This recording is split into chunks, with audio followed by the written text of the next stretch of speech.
What is up, guys? Welcome to week 4 of our podcast. We upped our production quality a little bit, so we're going through Just a YouTube bit.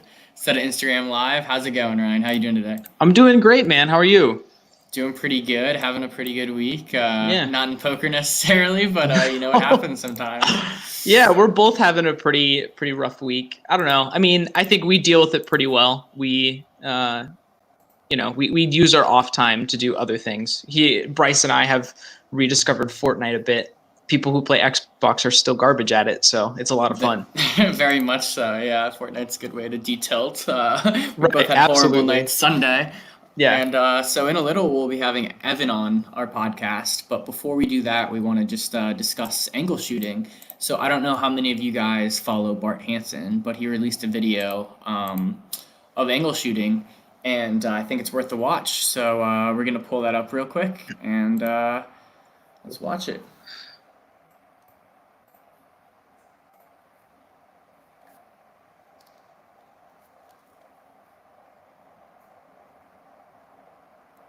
Oh my gosh, this lag. Wow, this is not good. I'm surprised. It was fine earlier. We are gonna Yeah, it was try running. one last time. Good thing there's a whole ass one person watching right now, and I'm pretty sure it's me. So I don't think we actually have anyone watching this live yet. So that's good. There we are. All right, Evan's here. All right, Evan, we're just bringing up the angle shooting video quick, and Twitter's deciding to lag, so that's great. Okay, long story short, we're just gonna explain it because that Yeah, does go not seem ahead, to be explain it. working. So the guy claims that he had aces on this deuce deuce for queen six board, and the other guy mucks his hand, and this is $11,000 pot, and he ends up flipping his hand over, but the guy was already tilted and didn't even see it, so he ends up scooping this pot because he lied about his hand. Yeah, what are your thoughts on that, Ryan? I mean, this is wow. It's hard to even fathom this. Like, sure, you can jokingly like say, "Oh, I have aces," but when the pot gets pushed your way, if you don't turn over your card, say, "Hey, man, I'm joking." Like, you were good with your threes or whatever he had. You can't do that. Like, then when someone questions you about it and goes, "Wait a minute, you just tabled 7-8," like, why are you taking the money? To then defend yourself and say, no, no, no. I mean, I said I had aces. He mucked his hand. It hit the muck, so technically it's out. Yeah, the That's guy didn't even crazy. seem too upset about it. So I've seen some crazy stuff. I think I told you about the time CJ had the best hand and one of his cards like fell off the table and they ruled his hand dead. So I think the rules almost vary by casino. I think they On do. Yeah, so I just think that's so scummy. And the guy seemingly didn't even feel bad about it. He's just like, yeah, so like what do you think about this? And Bart just like laughed in his face and was like, wait, are you serious? Yeah, That's that's the funny part, and like ridiculous. that's the sad part that we don't get to show you because literally the best part of this is Bart's reaction when the guy is like, "Yeah, so I just dragged the pot in." Bart goes, And then he's like, "What?" yeah, no, I waited a little to cash out, but Yeah, yeah. He's like, "Oh, I waited in orbit, then I just cashed it out." And then Bart's like, then he just loses his mind. He's just like, "What? You can't do that." it was He's pretty right. You ridiculous. can't do that. But yeah, so aside from that in poker news, obviously there's another Gaffon challenge. He's going against Jungle Man, so that's going to be pretty sick to see. Who you Yeah, got? I'm not surprised. I mean, Jungle Man would be the next person in line to take that challenge. I make other than Patrick Antonius, I can't really think of any other online grinders who'd probably want to take that craziness. Um, wow, I've watched a lot of Jungle Man and not a lot of Phil Galfond, which is Hmm. funny. Like, I think just because Jungle Man's on a lot more of the TV stuff. Like, I've been going back through like the party poker sit and go tournament things. Those were fun. So I see a lot of him play. I would only seen him play No Limit Hold'em though. So to speak about his Omaha game, I can't. So for that, I mean, like, I think he's great at No Limit, but I don't know how he is at Omaha. So I'll give the edge to Galfond. Yeah, aside from yeah, the PLO that I watched in the Galfon challenge, I really am not an experienced PLO player. Obviously, I've been getting into it Neither of more us as are. of late, but Yeah, we're having fun thankfully, with it. We're learning, but we're definitely not that good yet. exactly. Our guest today is a PLO player, so I'd like to welcome Evan, aka I'm a Bot, to the podcast. Evan has been a huge Sure. influencer in my poker life. He's been there to both review hands with me and to cheer me up when I go through the inevitable downswings. He's an online crusher, and in the club we play together, he's up roughly 16,000 big blinds in 6 weeks. So without further ado, Evan, welcome to the stream. Hey, how's it going, guys? Thanks for Pretty having me. good. Yeah, how you doing today? I'm pretty good, pretty good. Thanks. That was a really generous intro. That was really beautiful. Of course, yeah. Shed a quick tear. So we're gonna start just by asking you some background questions, then we'll go into a minute of rapid fire questions, and then we'll do some hand histories with you. So first, we'd just like to ask you where you're from. I'm from Florida. Yeah, it's where I live now too. Awesome. What part of Florida? I grew up around Cocoa Beach, so around like just east of Orlando. Okay, awesome. So for the listeners who don't know, I used to live in Naples, so it's cool to have that Florida connection. So That's when I go wild. visit friends or family, I'll definitely go grind with Evan. Oh yeah, sure. So what's the main game that you play, and what stakes? So yeah, so I play a mix of equal parts PLO and No Limit Hold'em. Live, I play like 95% No Limit Hold'em. So that's my live game. Now I'm kind of making the transition into playing 2-5 live, and then I'm just do micro stake stuff with PLO, except for some occasions. We'll take shots every once in a while. Makes sense. Shot Can I taking's ask important. a quick question about that? So you just Yeah. quick big important thing, you're making a jump in stakes. What makes you feel comfortable to jump from whatever stake you were to 2-5? Do you think you're just ready for it, or is the roll there? What is it? Oh, you muted yourself, by the way. My bad. There you go. You're good. Sorry about that. Yeah, no, that's a great question. So it's a combination of a lot of things. I wanted to be to prove to myself that I can grind up a certain amount of money in like 1-2 and 1-3, and then after I've had a decent sample and I feel really comfortable there, and I have the bankroll, then it's a progression, right? So it's like, all right, when my bankroll hits 10K, then I'm gonna start taking. Then I'm gonna take a shot, right? And then it's like, okay, and then when I hit 11K, I'm gonna take another shot, and then it like progresses up and up and up, and then once I have the role that I think I need according to my skill level, that's when I move up permanently. Yeah, that's awesome. Do you play all cash, or are you play any tournaments? Because I mean, like, I haven't gotten the chance to play too much tournament wise. I'm mainly cash. Yeah, that's like where I do most of my grinding. I'll grind anywhere from 50 to 100 hours a month playing cash games, and every once in a while, if I'm with a friend who's like new to the game, or like online, I'll do some cash too. But some tournaments. That's because I can do cash at the same time.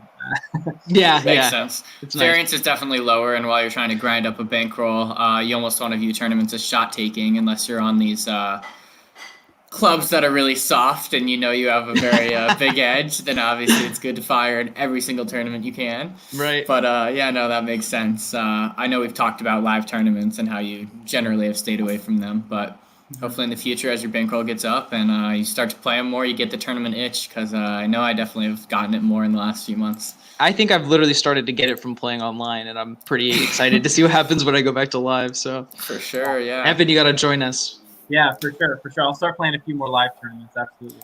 Awesome. So you answered one of my questions, which was how many hours you grind a week. But what are your short-term poker goals? Is that just to grind up the roll and have fun with it, or do you have any monetary goals, or is it just making good decisions, or what kind of goals do you set for yourself? Yeah, I mean, a lot of my goals aren't normally based around money. It's usually like I do have money goals, but most of my short-term goals, like really short-term goals, just have to do with decision making most of the time. Being able to have my mental game in the right spot in order for me to make good decisions, right? And so that consists of like there's a lot of meditation that happens like before I go in for a session, a lot of study that happens, a lot of preparation.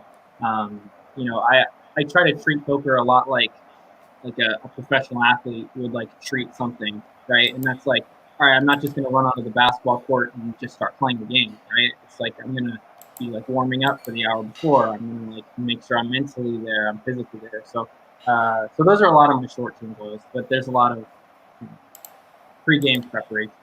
For sure, and I think a lot of rec players neglect that, and also just the studying aspect. I mean, obviously, it's kind of higher level to be doing that meditation and all that, very important. And I find that when I'm not working out, I also just don't play as well. I feel like I just physically, or if I'm hungry or tired, I mean, obviously, agree. these little things, they just can go a long way, and you just need to be very cognizant of how you're feeling, both physically and mentally. And I think that meditation is huge. Bryce, you want to hit him with the rapid fires? Yeah. So the first question is, what is your longest session ever? Oh man,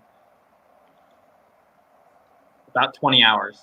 Wow, was that live or online? Live. Gotcha. Damn. What is your go-to drink at the bar? I don't know if I have one. Water? Water. Oh, my no. God. I guess there's no local Florida beer. I'm a New England IPA snob. Oh, IPAs. nice. There's no good beer in Florida. Not really. Got all the beers. All right, who is your favorite poker player to watch? Garrett Alstein, I like him a lot. I love him. Yeah, I can feel that. Yeah, no, I love him. I also like. I don't know. Ivy's like one of my. He's just like such a legend, man. Like that, I love watching that guy play. I don't think there's. Yeah. We talked about this recently, how it's sad, like his role, he's being backed and all those cases against him. We have no idea how much money, if any, he has. It seems like he's pretty deep in the hole right now, which is just sad because how amazing of a player and how smart of a guy he is. Yeah, he was abroad, though. He was tearing it up in some high rollers abroad right before Corona got so bad. Like And the we last think he lost tournament all that was out money, there. though. Like, Yeah, I think they was it's seized. crazy. That's the thing. It's like I think that's why he's playing overseas. I don't want to dive too deep into an Ivy thing, but Right. I think that's why he plays overseas now is because the U.S. can't seize his winnings that way. And playing in Russia or something, they're definitely not going to send over any Ivy money to the U.S. Yeah. No way. Not sending him a tax form. No. So we got 2 questions left. Sushi or Chinese food? Wait, say what? Sushi or Chinese food? Bryce can't talk. I can't talk. Sushi all day. Wrong answer. All right, the last question. What do you think is more intimidating, your muscles or my poker playing ability? Oh, your poker playing ability for sure. Are you kidding? I mean, I thought that was the obvious answer, but I didn't know if you get a little cocky on me. The gyms are close. Like it's your poker playing ability. Wow. Well, thank you for gassing me up on my podcast. I very much appreciate that. Oh my So we're gonna go into the hands, and this first one is a live hand for Evan. It's 1-2, and I will pull it up now. Yeah, Evan, right. we'll just kind of let you go ahead and give us a little bit of background on the opponents. And if you want to just go through the pre-flop action, and we'll stop you before the flop. Yeah. Okay. So I don't know. There you go. All right. All right. So yeah, I'm in the big blind. And my opponent is in. So bad beat Bryce is actually Evan. Sorry, sorry about that. Yeah. So I'm in the big blind. My opponent is in middle position.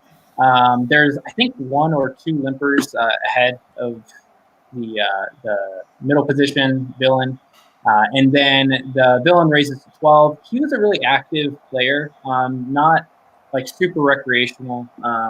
Him and I had gotten like he was like shoving ace queen pre-flop against my kings earlier in the session. Like it was like that kind of thing. Like he was crazy. Just a little background on him, but cutoff calls.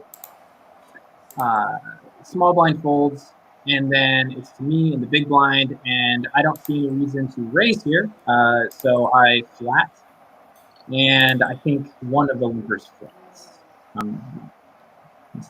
Right, One one of calls, them one folds. Or well, yeah, one of them. Yeah, exactly.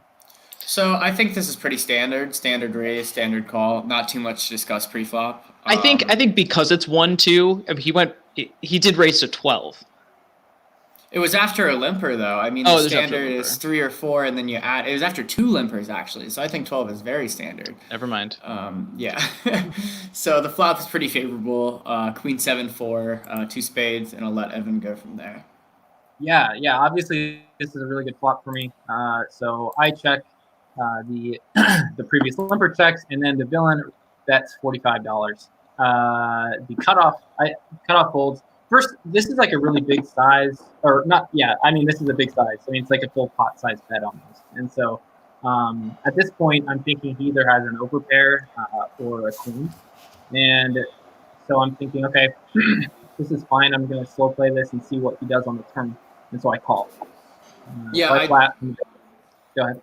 Okay, yeah, I think pretty standard. I think queens, ace queen, ace king with spades in your hand, something of that nature, obviously, is the range that he's repping. Did you consider raising here? If so, why? And I totally understand flatting, but do you think there's a merit for raising? Raising, obviously, he's signaling strength, and it doesn't seem like he's bluffing here. So, do you think that you could get a ton of value from a hand like ace queen if you raise here? So yeah, I think I can raise there and have that be I mean, obviously, it's hard to screw up a hand where you're where you flop the set. But in this spot, I didn't raise because it didn't feel like my hand needed much protecting against his range. Obviously, if he has aces or kings, like he's in a really tough spot. If he has queens, I'm gonna get stacked anyway, probably. And then if if he's bluffing, like I basically let him continue to bluff if he's going. So yeah, that was kind of my reasoning behind not check raising him in that spot. Makes sense. So just a backstory. I know you can see the villain's hand here, but we're actually almost looking at this hand from the villain's perspective because we want to see if the river decision he makes is correct. So the future hands will not show what the villain's hand is.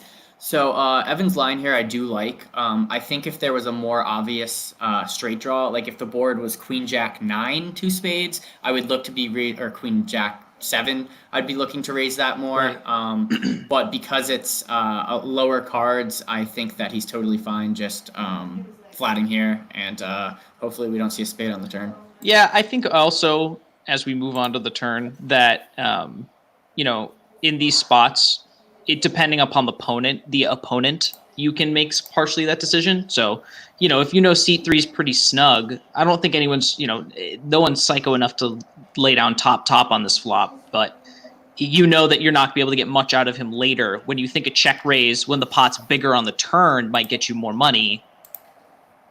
Yeah, for sure. Right. Makes exactly. sense. Yeah.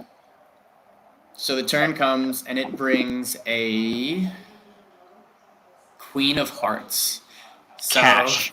Pretty good turn card. And obviously he checks it over. Villain bets 45. So what's going through your head once he bets this turn? Oh yeah. So obviously I'm not going to get too graphic with what my thoughts were in the moment, but I was happy. I was excited. All right. So at the time, I was thinking, I'm like, okay, great.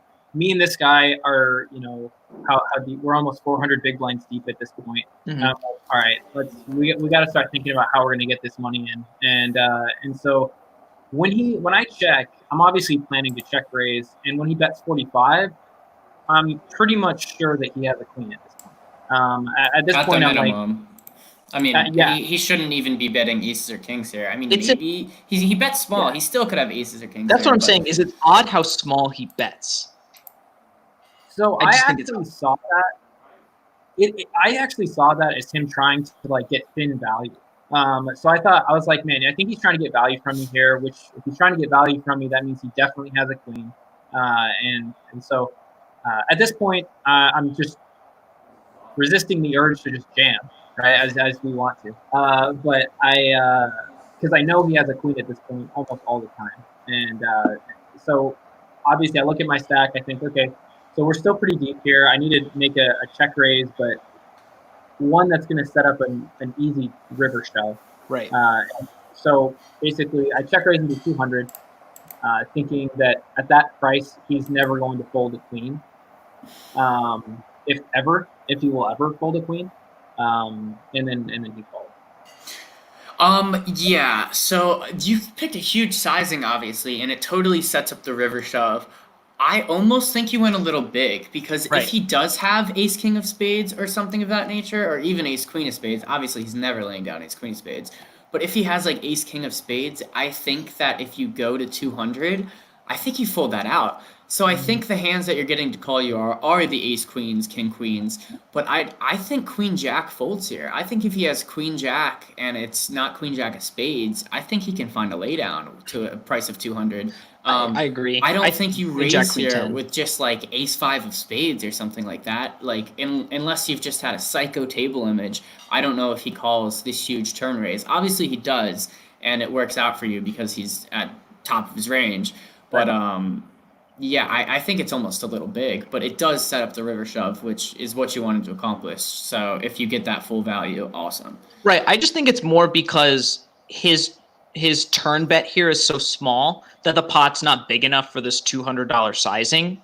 And like that's the struggle is like you want to go for 200 because you want to set up your river jam, but he didn't bet enough for it to at least look reasonable because it's now, more than the pot. Yeah. But yeah, I agree with what Bryce said. I think you price out draws here a lot of the time, so he's only going to be calling with queens. And considering you've correctly put him on a queen, and he's not going to show up with queen 7 or queen 4 here ever. Please, I hope you're good. Yeah, I Exactly. think that's fine. So let's see a river. River is a brick. I don't know if he even submitted what exactly the card was, but he did. It was a deuce of clubs. He said. Oh, I remember what card that was. I remember. I was happy. Yeah, so Right. Obviously he just rips it. Or did he? Yeah, and he gets a call. That's interesting. So you didn't opt to check because I mean. Oh, no, I don't think he can check here ever. Yeah, exactly. I agree. You're not checking here ever with a boat. But, it's interesting that you went all in. So I guess, you check raise turn. Now you shove river. I'm amazed that this guy made this call with ace queen because so that's the main point of the submission. Do you think that he can call with ace queen here? Yeah, I mean, Oh, yeah, Evan, you answer that question first. Oh, okay, yeah. So that was the thing that I was really, really interested in. I immediately, obviously for me, this is not a tough spot. Like, it's easy when you turn a boat and ram it into, top trips, right? So it's like, okay. But, the thing for me is that it's like, can I get away from this if I'm him? And I think that against an unknown player, I don't know. It's so hard because he knew that I was like a semi-competent player. Yeah. And I don't know what he thought of me, what he thought that meant, right? If he thought that meant that I have more bluffs in my range now because I'm a decent player, like I can actually, I can be bluffing with like a 5-6 of spades or right. something like that. But I think exploitatively, I would probably be able to lay this down. But I just don't think. I guess the question comes to: is Queen Jack shoving here? Like, yeah. Is King Queen shoving out of position here? And I think the answer is probably not. Yeah. And that's where I think I find a fold with ace queen. Right. Absolutely not. And I think obviously it boils down to who the player is. If like Brady or a certain someone plays a hand like this, you're snapping him off with ace queen. But you don't have that many combos of bluffs. Like you said, that's what I'm saying. There's no 5-6 of spades, or maybe here. like ace 5 of spades that just decides to psycho barrel. But that's not going to happen often. Right. That's the thing is your range is pretty capped when you flat out of the big blind pre-flop. 7s, 4s, ace X right. suited, 7s, 5-6 4s suited. make a lot of sense. Like I mean, if you took this line, and he looked back from the river, he would probably say, if he looked at the pre-flop action, wow, 7s and 4s would make a lot of sense here. And I don't know like how he doesn't, take that into account because those combinations exist and they make a lot of sense here. They make more sense to me than 5-6 suited, because why does 5-6 suited check raise turn? And it makes a lot more sense that, that I have 7s or 4s than it does for me to have Queen Jack or King Queen.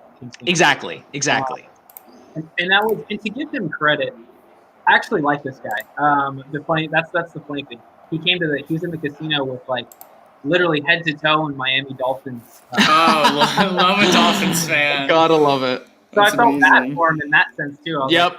He can't even win.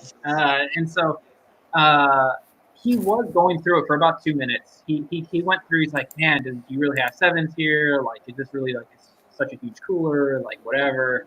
And I obviously in a spot like that, I take the like don't say anything approach. Yeah, I think that's Good a approach. smart move. I've made that mistake one too many times.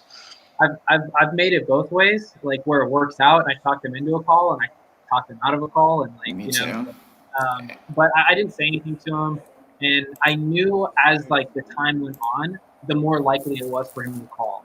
Right. And because he just couldn't take it anymore. Like he had to see it. He can't. He's looking at ace queen. He flipped over ace queen before he called, and for about a minute, he's just sitting there with his hand face up, like just talking about it, like thinking whatever.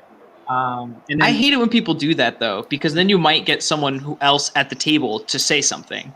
And what happens Yeah, if but someone I else don't at the table care. says I don't something? care. And I've never heard someone be like, "Oh, I folded a queen." They might say something like, "Dude, how haven't you called?" Which totally not allowed. Yeah, totally And I not feel allowed. like- I'm just concerned someone's going to say something, right? When someone tables their hand. But anyway, Yeah. That's fair. yeah, absolutely. but I get it. He's trying to rationalize the call. It's good for you. It's Mhm. great for you when he turns over his hand, because that means he's not just throwing it in the muck. It's just like, oh well, he's No, gonna but call. I don't hate him doing it. I mean, I'd be way more inclined to do this at a home game and try to I get agree. information from I people agree. because I feel like I'm pretty good at just probing people. But live, I don't try to do that nearly as much. And definitely on Evan's end, I would just keep my mouth shut, especially for such a big pot. Yeah, I agree. So yeah, I mean, I think you played the hand well. Turn maybe a little big, but at the same time, set up the river shove. You got max value. You had a better sense of the table, I'm sure. So nice hand, and Yeah. hopefully you have more boats in your future. Hope so. All right, so this next hand, I'm assuming this was a different session. Yeah, this was a different section. Yeah. All right, so we're 200 deep in a 1-2 game, and let's see what he picks up. Jack 10 off. Okay. Ooh boy. This will be fun. So I believe there's a raise from the Maniac. Yeah, Maniac makes it 12 on the So there's a button. limper in the Evan Maniac. decides to call, and then the Pro raises to 35. So let's first just go over you flatting on the button with Jack 10 off. Obviously, it's a little loose of a play, but I'm assuming you just want to isolate this Maniac, and if you hit, you make a lot of money. But feel free to share your thoughts. Yeah, absolutely. So the Maniac, I have a good amount of history with him. He loves to pull off a lot of big bluffs and just do really kind of, I don't want to say dumb things, but just things that, I don't know, things that a really good player or like a professional is not going to ever do. And so yeah, I was definitely looking to play a pot in position with him. And I could have raised, but I also felt like we weren't very deep. I mean, we're only 100 big blinds deep, and so I was a little worried about that factor as well. But yeah, so that was my reason behind flatting. Yeah, I'm about to Makes ask the sense. question: if it's Jack 10 of clubs, if you're suited here, are you raising? Yeah, probably. I mean, I don't know. I don't know if that's good or not. I think but it's probably bottom of, well, not really bottom. Like you're on the button, so you could be a little looser. But right, you're talking about being short stack, so you probably don't want to take initiative with Jack 10 suited, just because you're so short. Right. Yeah. So once the Pro raises to 35, I mean, and you get the Maniac calls, you can't go anywhere. I mean, it sucks because it's 35 of your 200 stack, so I wouldn't be looking to play Jack 10 this short, but you kind of price yourself That in. was the peril of flatting, is that now you're kind of put in the position where I think it's like 17% of your stack has to go in at this point. Yeah. It's like, all right, well, it is what it is, but you have to call. Yeah, exactly. You're in position too, so you get to see what they do. Yep. So flop comes Jack 5-5 rainbow. So pretty good flop for Jack 10, but then the Pro leads out for 35, and Maniac calls. Oh shoot. So you decide to call the turn, or frick, oh my gosh. Flop. Why is it still going? Whoa. Oh my gosh, we got way ahead of ourselves. Oh my gosh, we are Yeah, now back it up, paused. We do not know what the other. We are definitely gonna refresh this hand. That is not ideal. So what are you thinking on this flop of Jack 5-5 when he leads into you for 35 and the Maniac calls? Let's go faster. Yeah, so I think this is where I probably make a mistake in the hand. Number one, I don't think it's like, maybe it's not a huge mistake, but because I feel like I'm getting like a fair price here's the thing. I think that the pro has some bluffs in his range. You know, he does have ace king in his range. Yep. He may have even king queen suited at times, not very often, but it's possible. Um, and so he has all the combos there, and then he bets the same amount that he raised to pre-flop. So That's interesting. that's also what kind of made me think he might be weak. And then the maniac calls, and so the maniac at this point he can have anything from deuces through tens, like right now. Like he can even have a worse jack. Like he can have a lot of things. I definitely think I have one of the players in the hand. And so then when he calls, I think, okay, well now I'm getting a pretty good price. I'm not totally sure that the pro has it here. I don't think that the maniac has anything that is super significant, and I'm getting a really good price. So I don't know. I also think one more thing to add is that you also block the only super dominating hand that can exist that he could possibly have, which is jacks. Right. And like the one thing that I see is like if the pro is going to lead a boat here, which he probably shouldn't. He's not. He's not. He's leading not against the right. maniac. He's but never. It's hard. leading It's with hard that. to think of like why is he down betting so small here? Like, I think he could have a ton of hands. I don't hate the down bet. You don't I think hate I mean, I don't hate ace it queen either. could bet this way. I think eights nines could bet this way. I think nines. But what is that bet we for block then? tens and jacks. You want ace high to call you, or you just want to take it You down? just want overs to call you? Yeah, I think it's kind kind of a the dry maniac flop. could easily have king queen off here. King 10. Okay. I don't think the maniac has it. I think the maniac raises on this dry board because he's bad. I mean, I don't know. But it's weird because I feel like you're ahead here. I don't expect the pro to have king jacks. Maybe he has an ace jack suited sometimes. Queen jack suited, sure.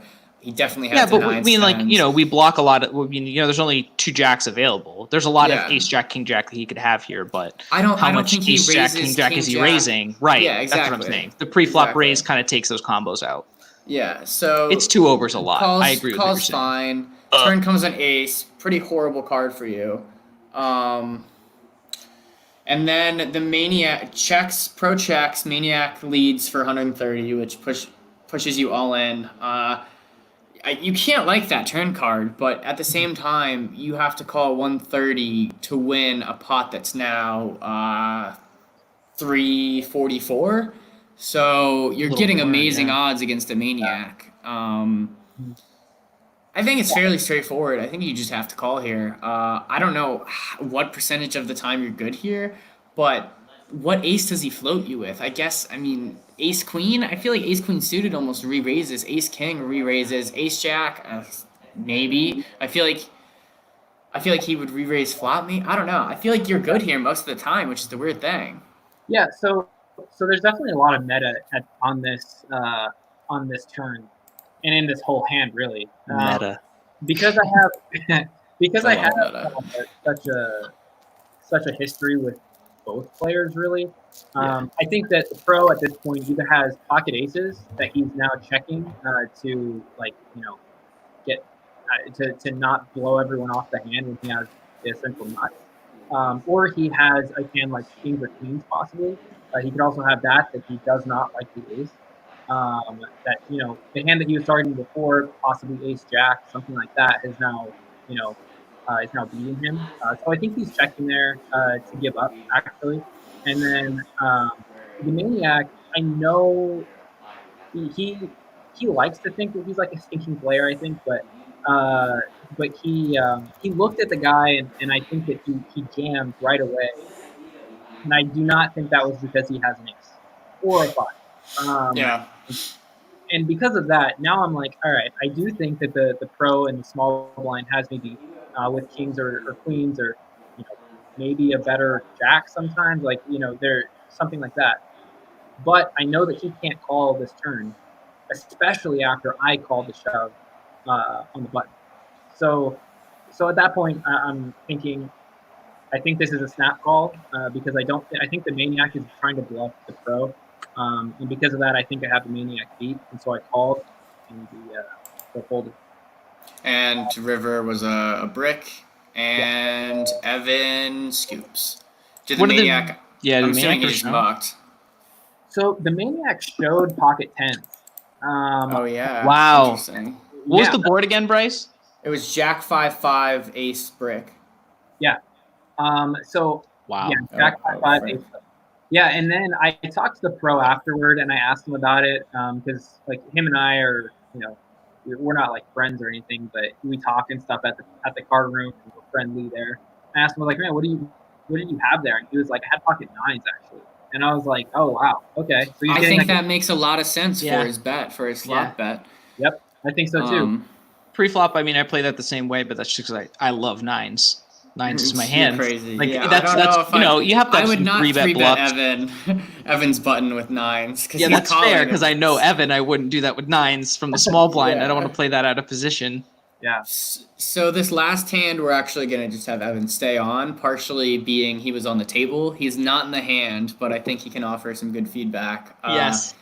It's a 1-2 game. I think I actually show all three hands because I didn't know who to make the hero because both me and Ryan were in this hand. Yeah. So it's definitely an interesting hand. You'll see what we get. Ryan wakes up with kings, and he makes it 8. Under the gun, standard race. I I always don't go. know if- "Ooh, but You under the normally gun." go too small. You normally go 6, 7, 8. 8 signaled strength to me, and this is also funny because we were on call at the time. So I'll explain how that right. manifests later. So Trollin makes the call, which is why his cards are also showing. And in the small blind, 5-6 of hearts, I decide to make the call. I expect Ryan to be strong here, and if I hit some crazy 2-pair flush draw, I can continue with. I don't mind my call at all. Obviously, it's a little loose, but putting him on a strong hand, if I hit, I'm gonna. I think take specifically his out of the money. small blind, it's a little loose because I don't know who's in seat 1 because now you're taking 5-6 suited 4 ways to a flop. I think I need to remember who seat 1 is. I expected seat 1 to fold, which is Right. interesting. That's what I'm saying. And- Is if that was what you expected, then I totally respect the call. But if you And have someone Trollin who's is loose. stickier, It's also who we're playing against. Like Fair. Trollin, I'm very confident in playing against post flop because he overvalues hands and he bluffs a lot. So he's not a bad bluffs a player lot. whatsoever, but he likes to bluff and he likes to put Mhm. money in the pot. So with a suited connector Action here, player. even though it's We'll kind call of him an that. ass suited connector, I'm Right. playing it all day long. So the Daniel the Negreanu freaking would flop. love that. Yeah, oh he would. Flop comes little juicy. King 7 queen 3 Boom. yards. I'm checking here, and Ryan decides to bet. Right. So oh, wow, why is it going you're so still playing. quickly? It's on play. It's on play. That's why it's not on pause. Oh wow. Well, we just saw everything that just happened. Okay. So imagine what's going to happen on a flop like this too. we're Yeah, the problem is that we A kind lot of of have to go money's through got each up. action as it happens because we will. it just gets more and more ridiculous as it goes. But yeah, so Bryce checks out of the I'm small refreshing. blind, and I am here under the gun with kings. I flop top set on a monotone board. I'm betting this you say because monotone board is 3 hearts. it's a monotone board. Oh yes, yes, yes, in yes. Sorry, one- sorry. Yes, one yes, tone? Yes, yes, yes, yes. Not yes, a yes, multi-tone Yes, yes, yes, yes, yes, yes. I.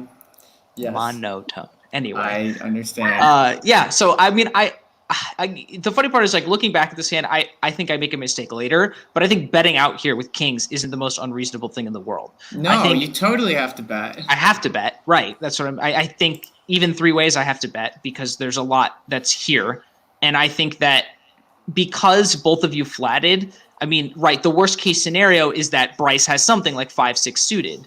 But I think that a lot I could have ace 4, ace 5 of hearts and just Right, decide you to can not easily put the have 3-bet that. in. No, I mean, Um, I don't disagree with you, but I think that it's more weighted towards unsuited combos of aces that might call, like ace 10. And I mean, that's what I'm saying is the suited connectors are the ones that I was really scared of. That's So I was fair. like, oh, Jesus, like what flats me here and has me beat is like Jack 10, 10, 9, all the way down to 5-6, apparently. So Trollin's call here, I totally think makes sense. I mean, he has the nut Perfect. flush blocker. I Yep. mean, he has a straight draw. I mean, if you have aces, you bet. You have kings, you bet. You have queens, you bet.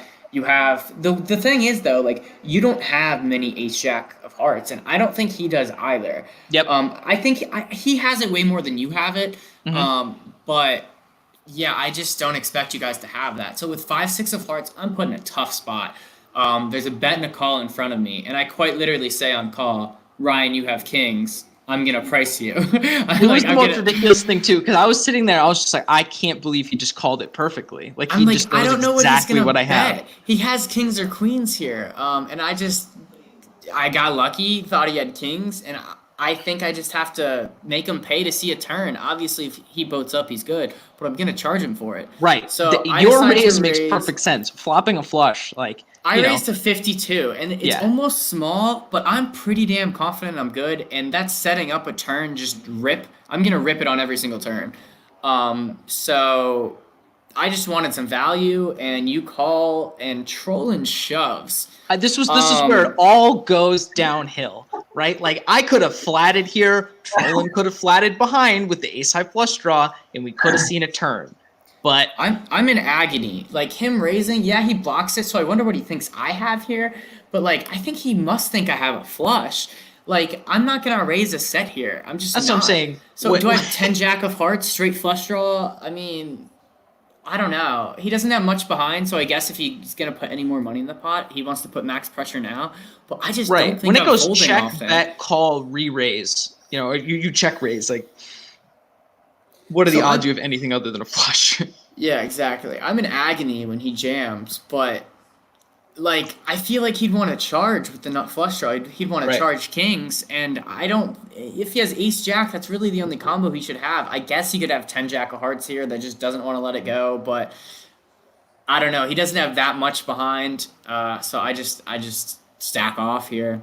Well, actually, I don't. I call him. Yeah, so here's what happens, right? And this is where I think I make the mistake, is Bryce flats the shove, and it's back onto me. I actually don't think that makes much sense, but I didn't I kind of knew what you had, and I was just gonna jam turn. It doesn't make sense. I made a mistake here because the fact of the matter was until he had made this re-raise, like I already had $50 invested. It was only like 50 something to call. So I wanted you to call. I think that was right. my logic. I could have think easily I knew you had called kings, behind. and if I could have rip easily it, called behind. Yeah. And I chose to rip it, which I think is a mistake in hindsight. But I have 125 behind. If the turn comes at deuce of clubs and I rip it, are you folding? Am I folding top set? Yeah, probably. Ooh, I don't know. I don't think you should. There's too much money in the pot, and you have so many outs. Yeah. You have the Okay, deuces, that's true. the sevens, That's true. the queens. Okay, I didn't think about that because you only have 125 back. I don't mind the rip. Yeah, there's no money left, and it's not like we're like $10,000 deep. Like, right. I think you just have to stack. No, off but here. there's still a lot back. Like, There's I mean, $125. Do you see how big the pot is? Oh, never mind. Right, you don't have that much back. That's the difference. Okay, so Yeah. you had 125 back, and there's like 400 in the pot because there ended up being like 6 something. So okay, yeah, I guess I can't fault myself too much for a rip here. So the turn brings a beautiful card for both of us. It is the Slow motion. Jack of Hearts. And literally, I heard the noise that Bryce made when this card hit the board, and it sounded like just a deflating balloon. Just like, I'd been running bad all day. I was down like $600. You were so hyped when you saw I you was got it in against the nut flush draw and kings. You were like, yes. Then the heart I'm just dead. I'm dead. It's so hard because there's so much card removal in this right now. Like there's the 5, 6, ace, king, 7, and queen of all these hearts are accounted for. So those are outs that you don't have. Right. Lucky for you, you're not dead, so you're still sitting there sweating this that's what I'm saying. card. I was sweating the river because on the turn, no matter what, I pick up outs because I can now pair whatever the board card is. And I just walked away. I was just like, I have 12 outs. I have 12 outs. Like he hit what was probably like a 9 outer. I can't remember the math, but Ace on the river and There was ace 10 off scoops the $700 pot. So what can you do? heartbreak. To be fair, you did win a side pot in that hand. I did. Yeah, Bryce did win the side I pot. won like $120 rebate. Yeah, you got a 120 rebate. Yeah. You did actually break even in that hand, I think. I did not break even. I was 220 deep, and I got 120 side pot. Did you? Yeah. Oh, okay.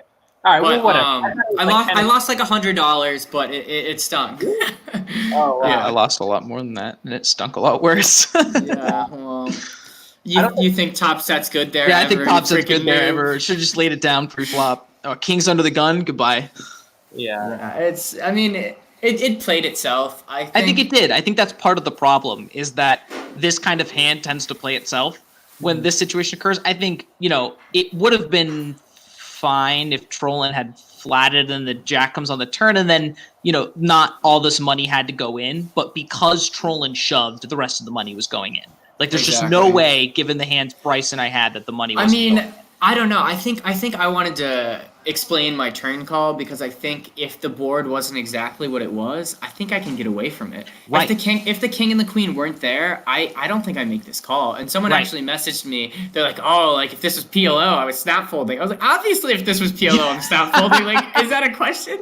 Like, this only happens because it's hold'em and because of the card removal and because of the pre-flop action. Right. Like, exactly. Yeah. Just with the king and queen of hearts removed, that's really important. But yeah, I mean, made a huge mistake here. Honestly, I think that there's a couple like minor things that could have been maybe changed, but it doesn't. It's not a huge. I think you're right. When Trollin shoves, the thing is, Trollin can have a lot. Like, I mean, Trollin could have sevens here. Like, I mean, there's a lot that he can have, and so it just makes it to where kings it's just going to be a three-way all-in almost 100% of the time. Yeah, cooler, but it happens. But yeah, thank you for coming on the podcast today, Evan. I don't think we're going to do the fourth hand because I don't have the share my pair out for that, and it's also not that interesting of a hand. This do you worked go out over great, But yeah, I feel like we're good. Okay. What did you say, Evan? What did you Sorry, say? I didn't know. I can't remember what hand it was. But the fourth hand wasn't yours. It was it was actually, we could go over. It was my ace king versus his jack's hand. If you know the hand I'm talking about. Oh, the one, yeah.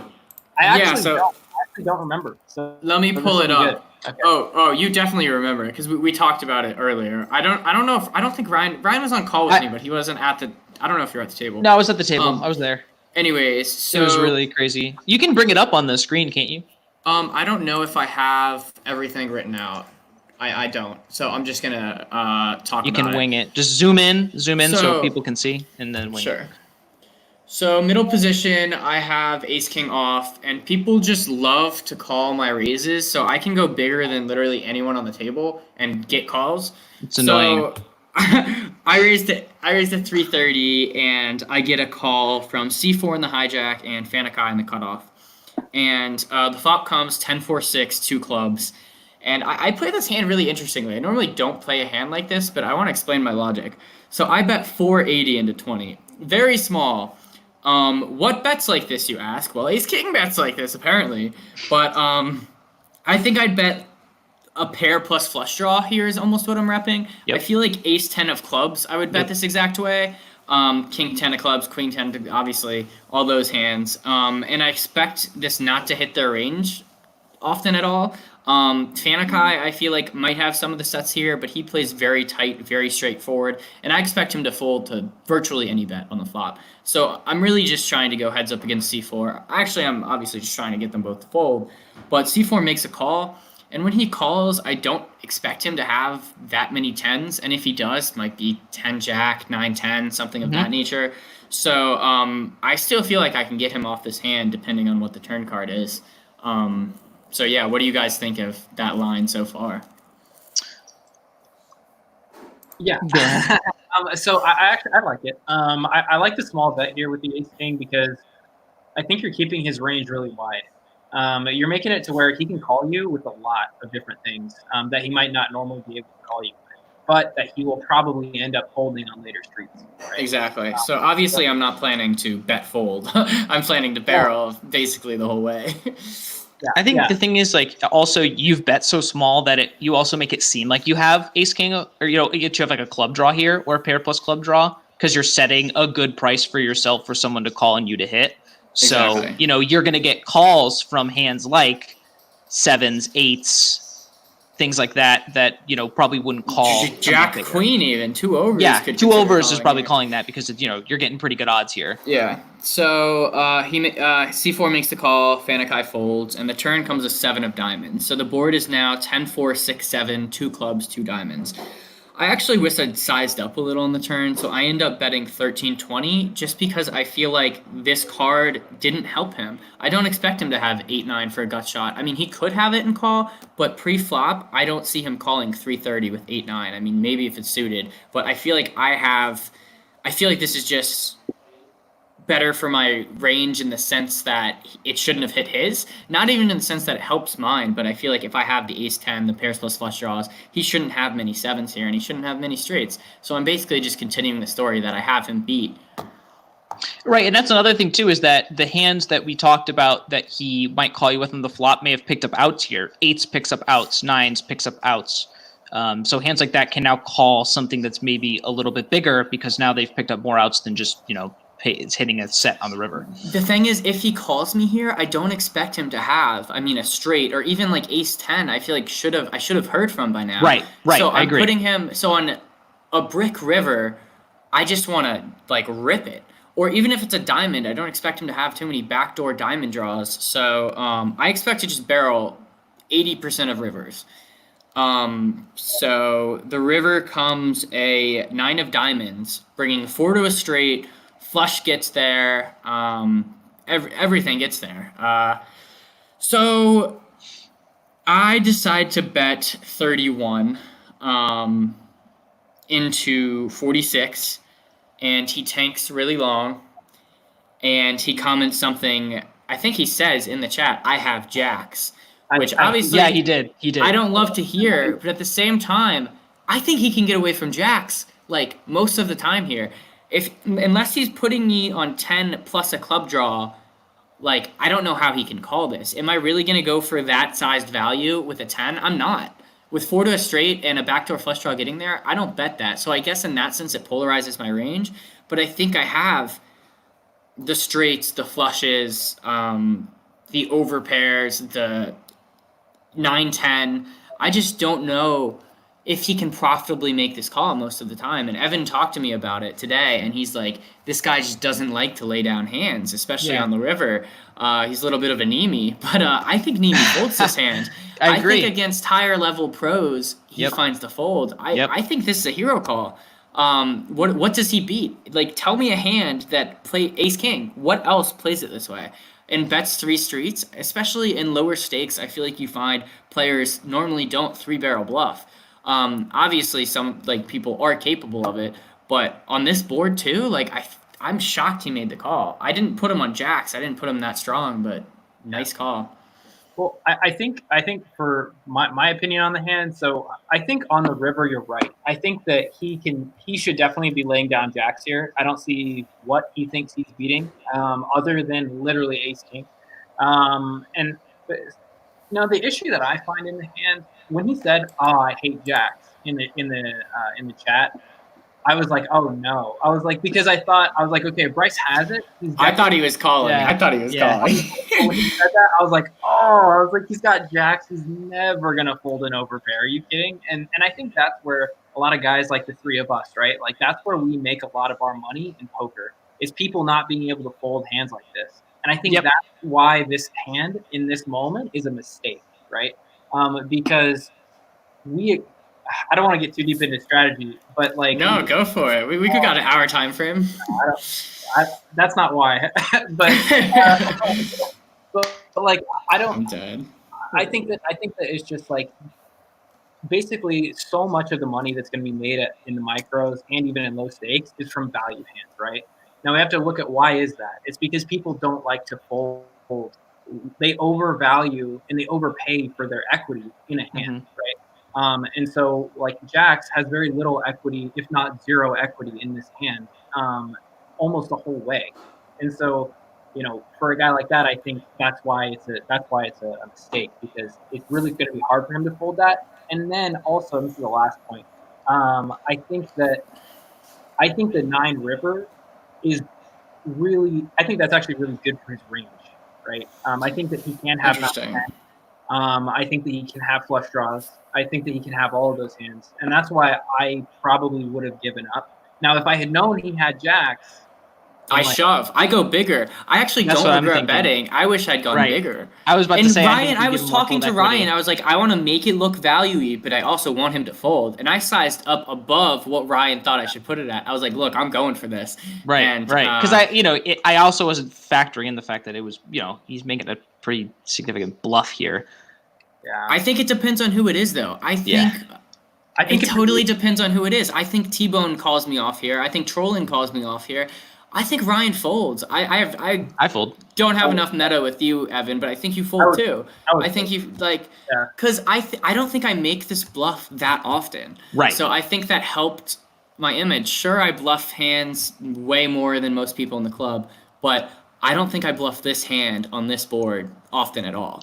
I mean, So- one of the things that it also brings up is that did this situation end up getting you paid at any point further down the road? I think it does, and that's why I don't regret it. Right. And I also think that partially because this wasn't a huge pot, like, sure, you lost, what'd you lose? Like 50 40 bucks or 50 something? Right. Yeah. I think it's going to get you more value when you get into all-in or bigger situations. So, I've 2x it's not the end of the world when you pot lost. shoved and people call me for value. Yeah. Like, it's so sick. Yeah. So I So think if you get to doing show these ace plays- king one time, is it the end of Yeah. the world? $50? Absolutely some, not. Some EV there.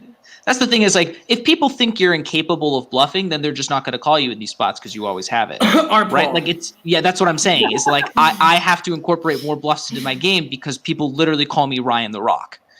And Yeah. I mean, they're not wrong. Like, but I think I make profitable folds at places. Like, Depending on, like, in a club that plays too loose, you're I profitable, make really way too, against I higher fold too level much. players, I think you got to loosen up a little. But I mean, Right. obviously, you're very good, but just adjusting to your table and image. It's important. But- I'm learning. Everyone's learning. I keep getting better. So. Exactly. Never stop learning. But yeah, I guess we'll wrap it up. Very much appreciate having you on the podcast, Evan. Thank We might you, have to Evan. Nice have having you a year down the road or something. So next week I think we're gonna have She Was Only 22 on, and then the next week we are having Wino Poker on. So definitely get Unbelievable. excited for that. It's gonna be awesome. And thank you guys for listening. Some of you listened the whole way, so very much appreciate that. And send your hand histories in. Awesome. Thank you guys. Thank you guys. Good night. See ya.